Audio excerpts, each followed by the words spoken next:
Welcome back to CombustAstrology. My name is Liv. Let's go ahead and get into whatever this full moon cycle has for us. New moon? Full moon. Full moon. All right, just pulled up the chart. Let's see what we got. So here's a lunation. What are other important points to consider? We got Mars opposing Uranus. Uranus is retrograded. Mars is in Sag. Oof. This is a lot of energy. We also have Mercury also opposing that. Okay, so that's something to watch out for. Conversations of money are gonna have to come up here just because Sun at 13 degrees is an Aries degree on Scorpio and Taurus. So there's this thing here of reaping and sowing, because Taurus is Venus and then Mars is Scorpio. So there's already a energy element to that. Like Cancer and Capricorn, or you could see them as two feminine signs, but when Taurus and Scorpio face off, it's Venus versus Mars, right?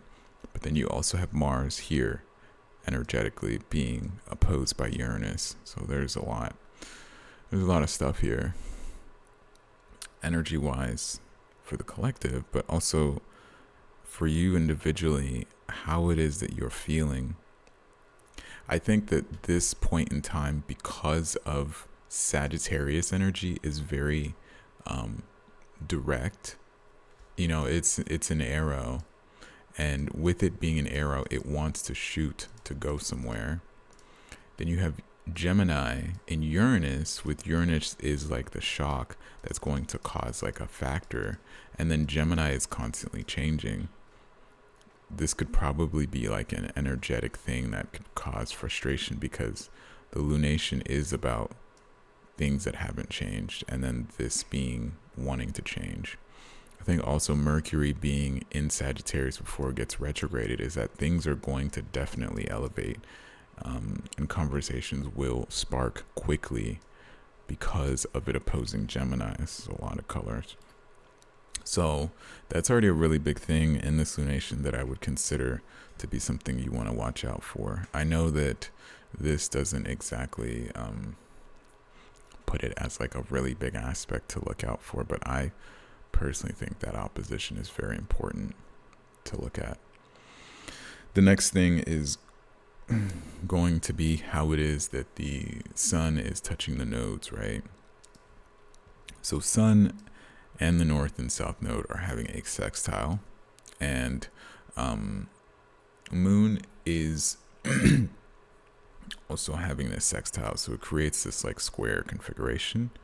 And when I look at this aspect together and the way that they act, sun trining the north node first and foremost is about shedding, versus moon trining the north node, sextile, is all about where you find comfort. And it's interesting that, this is happening while the nodes are touching, because this is kind of, when I look at, when I look at moon sextile the north node, that's really just a derivative of like what would be a south node placement, because you're just comfortable. And when I look at sun trining north node, and with it being Scorpio and then north node being in Pisces, I just think of that as an overall just Rahu, because Rahu wanting to get what it wants, it's never satisfied. And the Pluto element of Scorpio would be like, I want to keep going because I don't stop until I die, right? Jupiter coming in as well in this aspect to the nodes here by coming in and trining. Well, let me actually remove that. Sorry, that's not the nodes. The Saturn and Neptune is trying to help with that as a buffer. But I think that right now, given the fact that we're about to go into a retrograde season, the pretense here is still the Uranus oppositions. I think that's way more than the lunar aspect of what's going on. And since this is a full moon, like everything is on display to kind of see, hey, what is going on, right? It's a safety versus shedding thing. You know, what has been the structure versus what has to be changed. What has been, you know, consistent versus what is inconsistent. Because Mars needs a purpose. Venus can just exist, right? And if you think about testosterone versus not, you know, both sexes have varying levels, but having more testosterone pulls you towards change and wanting to actually do things. And it's not to say that Venus can't, but the energy here is going out to do stuff where Venus can stay in and it receives. So that's an element here that I think is showing itself very strongly, but it's all being balanced on this very delicate kettle of like Uranus and Mars and Mercury, right? God, that is so powerful. Other things to consider is the actual placement of Venus and the actual placement of Mars, which we considered already, but Venus being on its own as it's about to enter Scorpio of all things, a morning, Mourning. Did I spell that right? Not like morning as in good morning. Going into Scorpio as it's about to square Pluto and Aquarius is further going to require change. If you are someone that has fixed placements, meaning if you got Scorpio, if you got Aquarius, if you got Leo, and then also if you have Taurus, Pluto, no matter what part of your chart it's touching, is changing one of these things, right?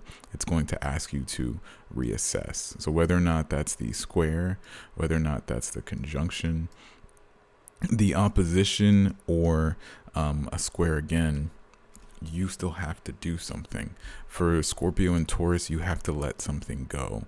For Leo, it's very much about seeing who you are and looking at legacy or the future and thinking about, is it necessary to wear a mask like this? And for Aquarius, it's most likely to rise up towards a role. So when I look at all of this, you already have something. So this Scorpio season is doing something to you, right? The other signs do get their taste as well, but this is big. And as this stuff is touching, you know, you really want to consider that. The South Node in Virgo is probably going to get agitated as we move forward outside of this lunation, just because of Sag and the retrograde we're about to have, right? And I don't know if I can stress it enough without bringing like fear that Gemini being the planet that wants to be in Mercury, and then for the opposition of that Sag to be going into a retrograde, is making very hasty decisions and not thinking it through with the retrograded Uranus. Like that reminds me of the Pluto and Aquarius stuff when it was going through the Leo retrogrades. But instead of about image and self and like a collective thing, like these are things that are going to be happening very quickly with the individual that will cause a shock wave to the collective. Oh, just getting off of Chiron opposing the Venus is also another thing here, that there is clearly something that was worth fighting for that might feel like it might be something that's worth mourning for or needs to be changed. However that applies to you, it's still something that's very, you know, clearly present. It's not so new because this has been an energy you sat with Jupiter. But that's really it for the full moon. Thank you so much for watching. Good luck and take care.